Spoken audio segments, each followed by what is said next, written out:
We assume that the water we drink is safe.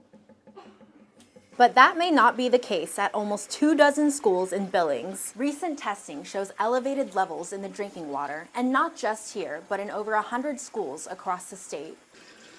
You can't taste it and you can't even see it, but the water many Montana kids drink may not be safe. We've seen lead in a number of schools across the state. About half of all Montana schools had their water tested because of a new state rule, and 110 of the 222 schools that turned in samples got results they weren't expecting. Water with lead levels higher than 15 parts per billion. I guess one reason for why we did the sampling in the first place is we just didn't know what the lead exposure to children was in the drinking water in schools. Almost 24 schools in Billings met that threshold, levels that required sinks and water fountains to be immediately shut off. Michelle Herzog has kids who attend 2 of those Billings schools. Lead levels at 15 parts per billion in some of those cases, those are, I mean, you're not supposed to be above 1 parts per billion. So having them at 15 in some of those areas, that's concerning, especially since lead affects kiddos. But Michelle didn't learn of those high levels just until today when we contacted her. Montana's rule requires schools to publicly post results, but doesn't require them to notify parents if their kids have been exposed. It would be nice to hear something from the schools and just knowing what they're going to do to fix the problem,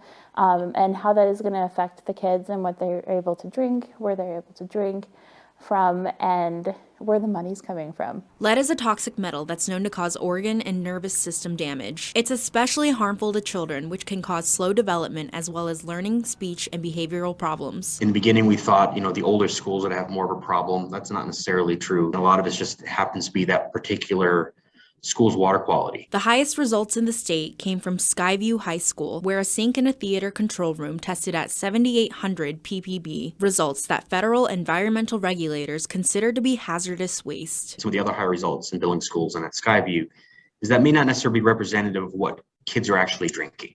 The question Michelle and others now wonder is what schools will do to address the problem. So it really depends on the school and what that school decides to do and kind of what those levels are. And around 300 Montana schools have yet to submit samples. A big problem, still, with a murky solution. In Billings, Alina Howder, MTN News.